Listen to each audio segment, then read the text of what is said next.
So last week I did a video talking about one of the most useful tools we can have in Tonex, and that is the use of the low and high shelf EQs, which we see as the treble frequency, bass and bass frequency parameters within Tonex.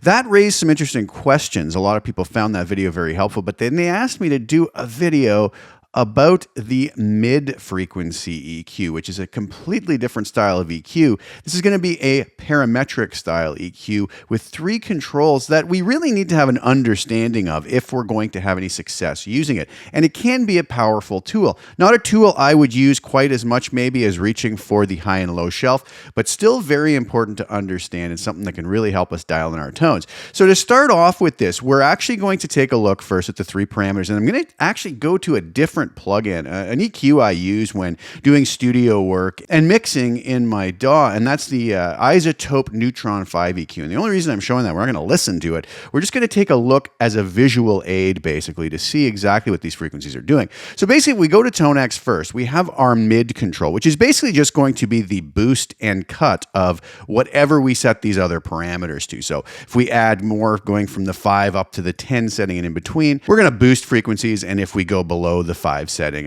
which is the default, if we double click on it, it just goes back there, we're gonna be cutting settings. So going on to the mid frequency, this is the center point of the frequency that we're going to be affecting when we boost and cut. So by default, I believe it's here at 750. The range is from 150 all the way up to 5,000. So that's going to be the center point of the frequency. And this is going to all make a little more sense when we head over to the visual aid of the Isotope Neutron 5 EQ. The mid Q is going to be the quality factor, or some people refer to it as the bandwidth. It's going to take into account how wide the frequencies that are going to be affected by the boost and cut are going to be, how many other frequencies are going to be affected. So if we start off, and this is a little bit, might seem counterintuitive, but if we go up with a very high setting, that actually narrows the number of frequencies that we're going to be affecting. It's going to be more getting down to almost what they call a notch filter. And again, I'll show you the visual of that. And if we go down to a low setting, it's going to be a very broad EQ. It's going to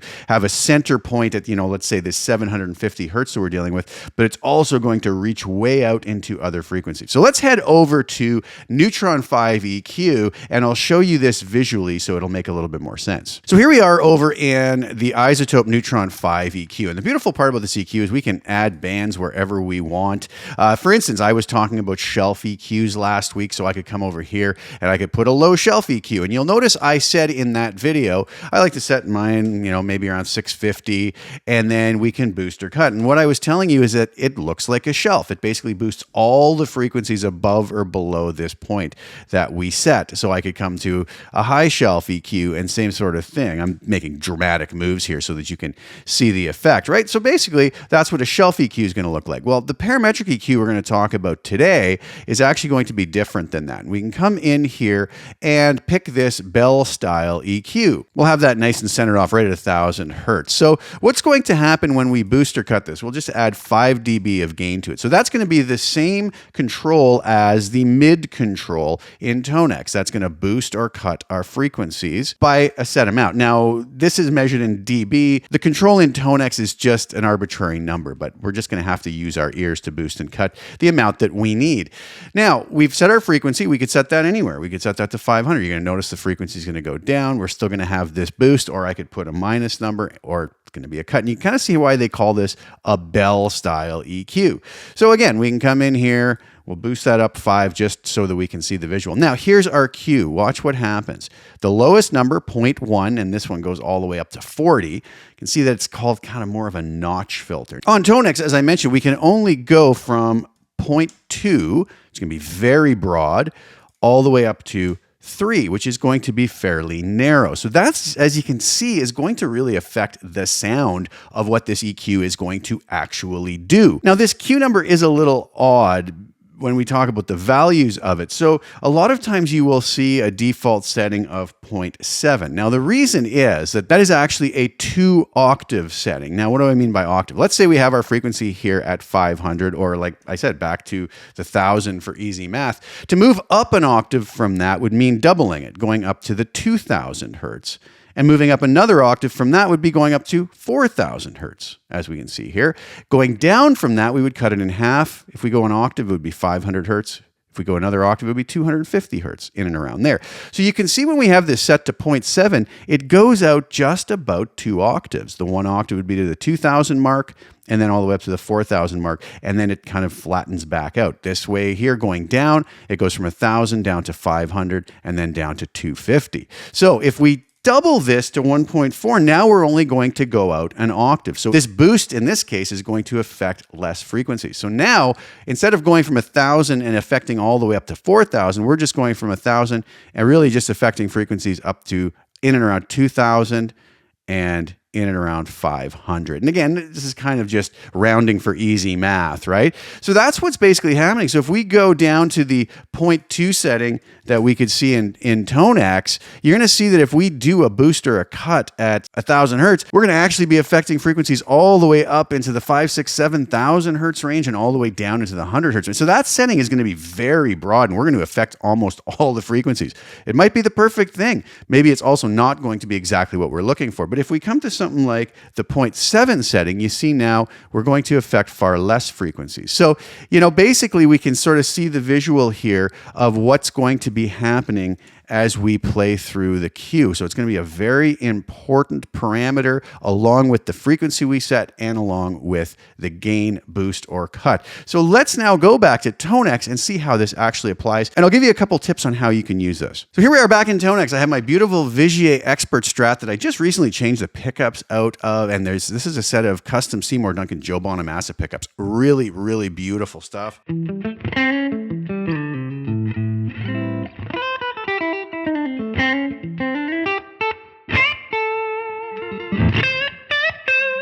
And these tones here are from my Z Maz-terpiece collection, one of the most recent collections I've put out based off of my beautiful Dr. Z Maz-18 No Reverb Mark II killer amp. And if you are inclined to like what you hear today, the link will be below in the description if you want to grab a copy of these at my website. And I'll also, on the way out of this video, play a full demo of hearing these used in a full production at the end. So basically we have a tone here that, I really kind of like already.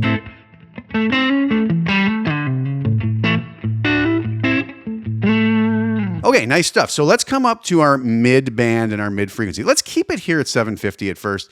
We'll put the default setting of the mid Q to the 0.7 setting. And what we're going to do, and this is something I really like to, I've talked about this before, go to extremes. A lot of people go, well, I don't know what moving this particular frequency is going to do. Well, do this. You can always simply undo it by double clicking on it and going back to the default setting. Go to an extreme, cut all those frequencies, use your ears to hear what the difference is.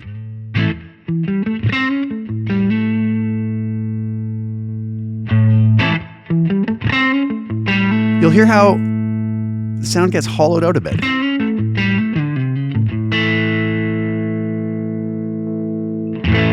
And then go the other way, boost.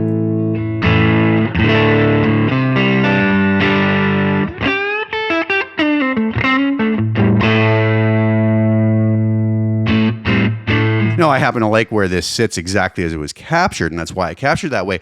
But just taking a tone model, and for no other reason than just experimenting and getting our ears tuned in, go make some settings, boost, and cut. Now, what we can do here also is go to this extreme, hear what this does, and then do the same thing with your cue.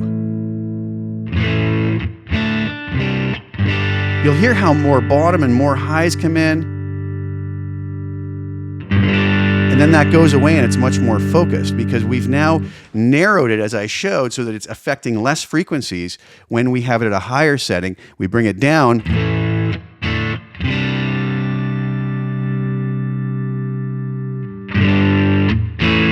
So just setting that cue can have a dramatic effect, and it's a really important parameter to really be thinking about when using this EQ. Now we can also go up here and boost this all the way up. Go back to our cue.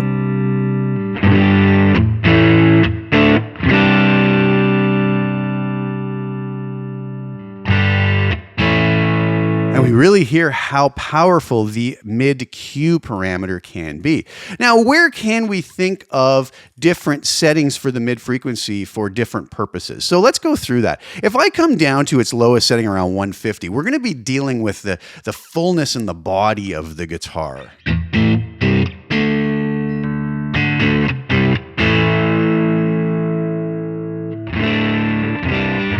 You'll notice that kind of thins things out. Again, I can use my Q here we'll deal with around 1.4, that single octave. So we thin things out. You hear how more body and fullness come in.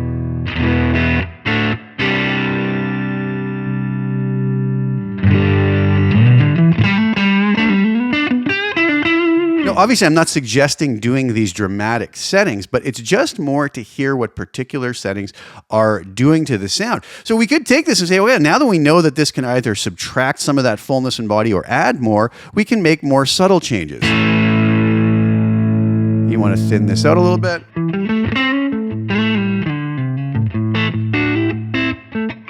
Or maybe you want a little more fullness.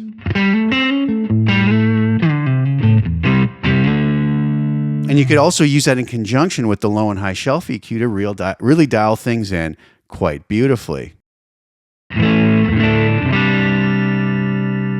Maybe even getting our presence and depth controls involved.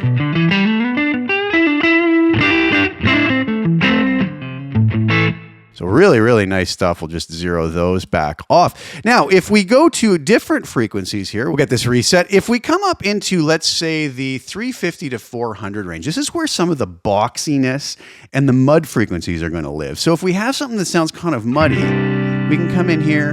Again, go to extremes here.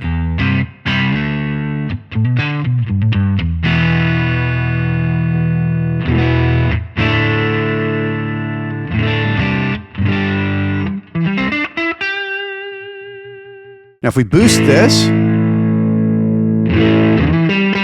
how that boxiness comes into it.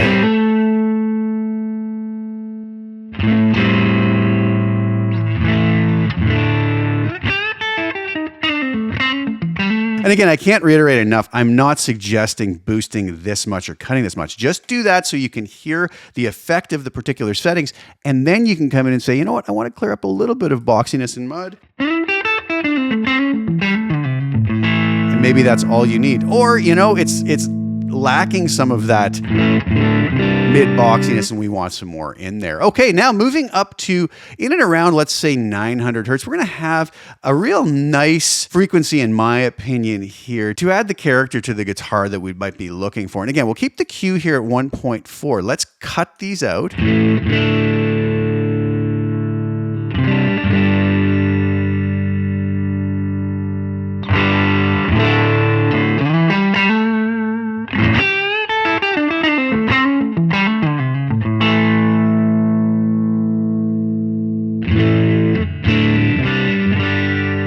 But again, with lesser settings on that.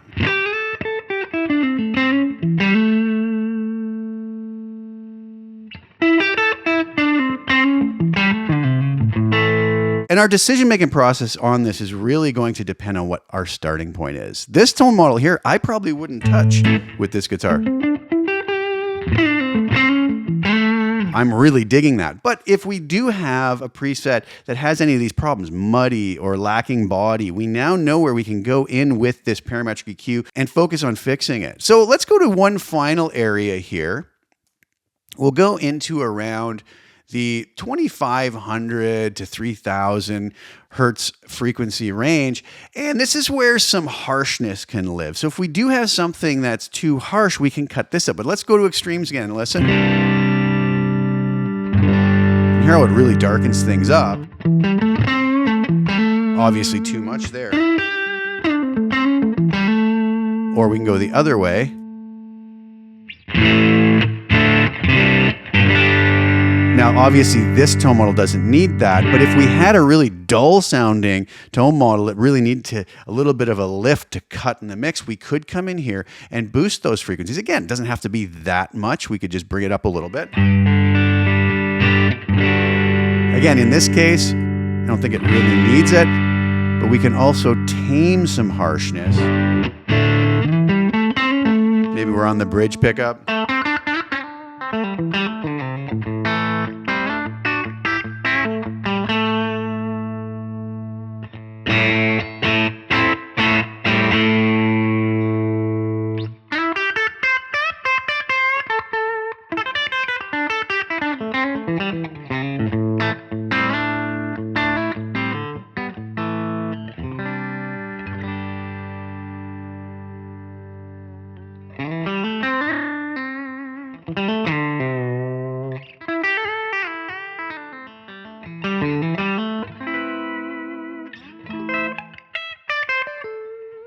So we really have a lot of power and control in those three parameters here, mid frequency, and mid Q. And I hope that that helps you to understand what those are actually doing now, and maybe takes the fear factor away from diving in and touching them. I've had people reach out to me and say, I've never wanted to touch these things because I don't want to screw things up. But you know what? Beautiful feature in Tonex. If we mess something up, we want to go back to the default settings. We just double click on it. So I move there, I double click, I go back to the default settings. So if we started at the default, we're not going to mess it up. If you have a different setting to start with, just make a note of it, take a screenshot or jot it down what your settings were, and then you can play until your heart's content to dial things in an experiment without worrying about losing your original settings. Once they go back to the original settings, you're going to have your same tone back. So I hope that was helpful. If you guys like these tones, like I said, the link is below in the description. You can grab a copy of my website. I'm absolutely loving this amp and these tone models. So those are available now. And I hope you enjoy the music on the way out. Please like the video, share it with anybody you think will get some use or enjoyment out of watching it. Also, please subscribe to the channel. Hit the little bell notification to get notified when I put new content. I'll be back really soon with some exciting stuff coming very soon for Tonex. So you're going to want to keep an eye on my channel for some really cool things I have coming in the extremely near future. So thanks again for tuning in. Enjoy the music on the way out. Links are below to the tone models, and we'll see you very, very soon. Ciao for now.